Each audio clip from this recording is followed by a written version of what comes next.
Halo teman, kita melanjutkan sesi sebelumnya. Kalau yang sebelumnya itu tentang bisnis catering sehat, dan kali ini aku mau mengulik apa gerangan yang terjadi sehingga Mbak Cin ini harus beralih dari semua dimakan, terus akhirnya dia memutuskan untuk diet sehat. Boleh dibilang begitu, diet sehat? Ya. Diet sehat ya. Jadi membatasi makanan langsung wae ya. Cin. Lek aku wis ngerti. Lek aku wis ngerti ceritane. Tapi Salah satu korbannya adalah kamu juga kan. kamu bisa cerita ke para puan di luar sana apa gerangan yang terjadi? Perlu tisu enggak? Enggak kayaknya. Oh, udah. Oke. Ember, ada yang enggak ember? Ayo lanjutin. 2013 itu awalnya divonis kena kanker. Kanker getah bening non Hodgkins. Apa itu? Kanker darah. Kalau darah. istilah simpelnya kanker darah. Dulu awalnya sih udah kaya banget ya, ditumbuhi macam-macam tubuh ini. Nggak ngerti juga awalnya dulu kenapa. Operasi sudah berkali-kali. Total tapi berapa kali? Setauku udah banyak sayatan di dalam tubuhmu. Kalau aku hatiku yang tersayat, kalau dia tubuhnya. Dulu tahu tuh saya pengennya dalam sayatan yang pertama, untuk kedua, ketiga kali saya minta resleting. Tapi dokter enggak mau, itu loh masalah. Jadi berarti kan. Nah, jadi kan nggak usah dibongkar, nggak usah mahal-mahal gitu kan. Nah, masalahnya nggak bisa. Berapa kali total operasi? 8 kali. 8 sama yang terakhir. Di titik yang sama atau beda-beda? Di titik sama ada sampai 3-4 kali. Di titik yang sama. Nggak usah dibayangin deh. Cukup dia aja. Nggak usah bayangin juga sih. Nggak usah dibayangin.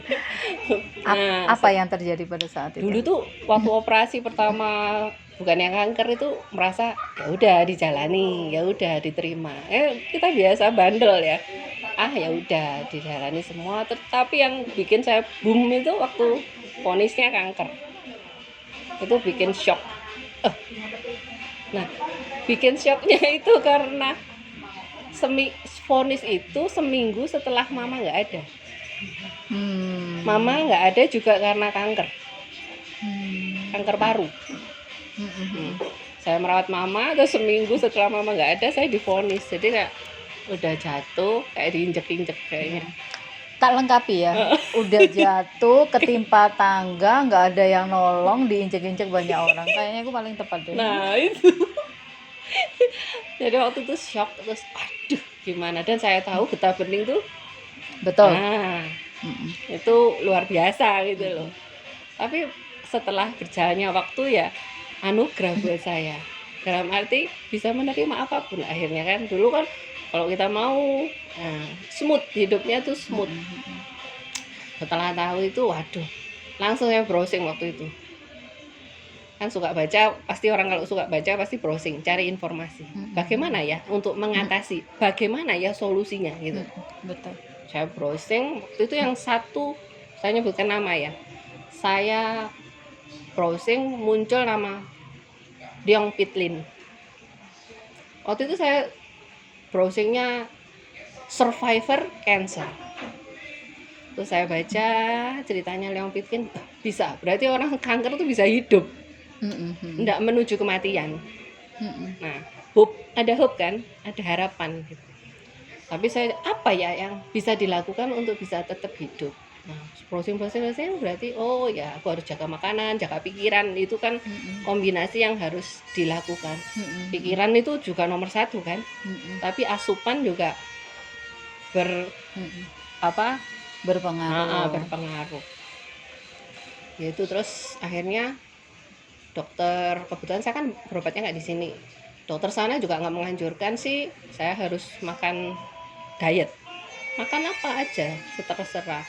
Tapi berdasarkan pengalaman yang bisa survive dalam jangka waktu yang lama, itu saya contoh. Karena saya nggak punya pegangan waktu itu. Udahlah, apa salahnya sih kita coba. Itu akhirnya puji Tuhan saya kena tuh 2013. Jadi sekarang sudah berapa tahun ya? 2013, sekarang 9 2002, ya, 9 tahun. 9 ke 10 tahun ya. Mm-mm. Ya tuh udah jalan, terus itu ya akhirnya bisa nyaman-nyaman aja. Dan saya nggak, jujur dari 2013 sampai sekarang saya nggak pernah ke dokter dan nggak pernah minum obat dokter sedikit pun. Jadi saya lebih berenergi, bisa kemana-mana. Kan hobi saya bolang, jalan traveling kemanapun. Tipenya kan bukan traveling koper ya, traveling yang agak ekstrim. Dan itu saya hobi banget, dan saya punya energi berlebih gitu. Jadi saya pikir, oh ya berarti benar ya, kalau kita makannya benar itu akan enak di badan. Dan boleh dibilang survive. Saya kan melewati 5 tahun, boleh dibilang kanker survive ya. Iya benar. Jadi akhirnya ya udah pilihan Level saya. aman pertama. Ya, Tapi nanti level. kalau udah lewat 10 tahun berarti masuk ke fase level aman kedua. Ya betul, makanya kita harus tetap konsisten, disiplin tuh tetap. Mm-mm. Apa yang kamu rubah pada saat itu? Pertama, yang waktu kena vonis itu makan raw, semua raw, diet raw.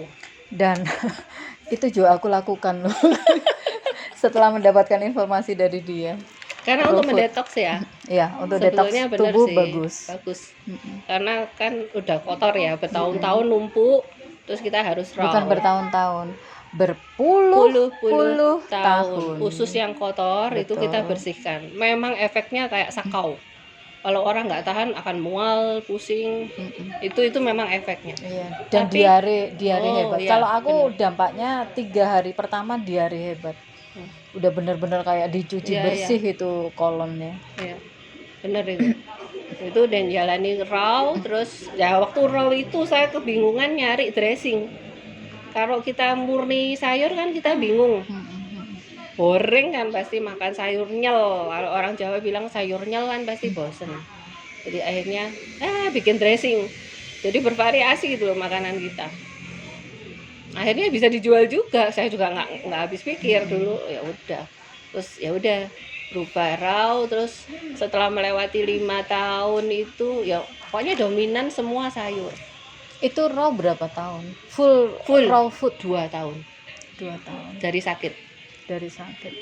Aku cuma 1,5 tahun. Ya, saya 2 tahun. Itu jus semua nonstop. Makanya dari diet itu saya memutuskan tidak bekerja, keluar dari tempat bekerja karena maintenance-nya pasti susah. Benar nggak? Karena harus setiap jam saya harus mengkonsumsi sayur, konsumsi jus. Nggak mungkin kan kalau kerja terus ditinggal-tinggal. Jadi Iya benar. itu pilihan ya. Saya pikir gini, kesehatan tuh investasi ya. Kalau saya tetap bekerja, saya sakit juga percuma gitu loh. Esensinya nggak ada gitu. Jadi udah saya nggak bekerja, murni memperbaiki kesehatan. Akhirnya ya puji Tuhan perusahaan mengizinkan gitu loh. Akhirnya udah, saya nggak ngerti ya jalannya di sini juga nggak ngerti bakalan seperti apa. Udah 2 tahun raw, terus akhirnya ke vegan, tapi vegan healthy ya. Jadi vegan yang saya nggak mengonsumsi terigu, seitan kayak gluten itu saya nggak makan. Jadi proteinnya diganti biji-bijian. Jadi dapat dari situ, biji-bijian tuh loh proteinnya lebih tinggi daripada hewani sebetulnya. Dan ternyata biji-bijian di Indonesia itu Banyak macamnya banget, dan yang umumnya tahu itu hanya sebatas beras, kedelai, jagung, padahal kacang otok, macam-macam. Padahal waduh, setelah aku tahu, banyak, dan itu bisa diolah macam-macam. Dan memang itu Indonesia kaya komunitas-komunitas khusus yang tahu dan paham tentang itu. Terus bisnis catering sehat itu muncul ya sejak kamu beralih dengan pilihan makanan sehat. Karena makanan sehat, kemudian sebetulnya kan nggak catering awalnya dulu kan. Oh, awalnya nggak catering. Kan berarti masak untuk diri sendiri dulu. Iya, masak untuk diri sendiri, terus ya cuman dressing dan produk-produk yang vegan. Berarti benar-benar mulai catering itu tahun berapa? 2019. 2019 Sebetulnya enggak sih, awal. 2018 akhir. Cuman lebih karena dulu iseng-iseng ya, maksudnya bantu temen gitu loh istilahnya. Tapi 2019 awal tuh udah tak seriusin. Karena banyak ternyata yang minta gitu juga. Banyak yang butuh karena Mm-mm. penyakit sekarang itu juga Mm-mm. beraneka ragam. Kalau dulu itu seingatku ya, zaman dulu orang kena cancer itu kayak sesuatu yang istimewa. Mm-mm. Jadi kena cancer udah kayak ada ribuan tanda tanya di dalam di Sampai dalam umur berapa matanya, gitu. terus tahan berapa lama dan segala macam. Tapi zaman sekarang kayaknya orang kena cancer itu udah hal Ya yang seperti lumrah. darah tinggi, Iya, jadi udah seperti ya, penyakit ya udah biasa. biasa, mungkin ya karena udah terlalu banyak orang yang kena gitu. Dan sampai sekarang kan sebab musabab dari cancer sendiri itu juga belum jelas Belum toh. jelas. Karena faktor apa? Karena berdasarkan informasi dan literasi yang aku baca, sebenarnya semua orang itu punya Kemungkinan dapat bibit yang sama. cuman berkembang atau tidak. Tapi berkembang atau tidak itu ada yang bilang makanan juga berpengaruh, lifestyle juga berpengaruh, kemampuan untuk memanage pikiran juga berpengaruh, dan kita nggak ngerti itu benar-benar berpengaruh dan dampaknya itu sampai berapa besar sehingga bisa memicu tumbuhnya sel kanker dalam tubuh kita. Itu belum ada penelitian yang bisa menjelaskan secara rinci dan detail ya. Seingatku bukan getah bening aja. Ya. Apalagi? Banyak. Kok apalagi sih?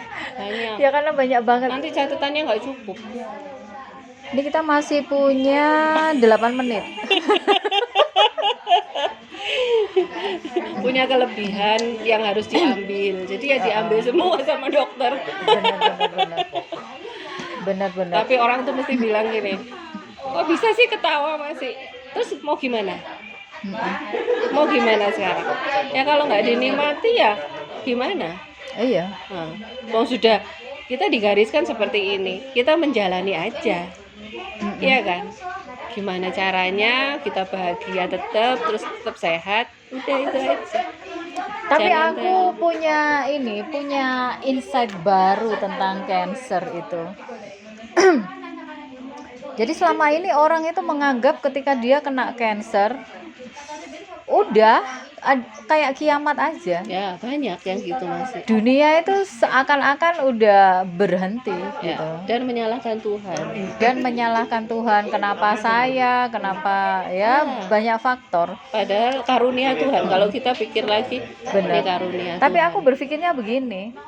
Cancer itu sebenarnya bukan akhir dari segalanya, tapi justru awal. Awal kita belajar. Justru awal. Karena ketika kena cancer, itu jadi satu momentum yang bagus untuk menaikkan level kesadaran. Kesadaran tentang apa? Kesadaran untuk bisa memahami diri kita sendiri. Memaafkan diri sendiri, memahami mengerti, dan memberikan apa yang terbaik untuk diri kita sendiri, termasuk apa yang kita konsumsi.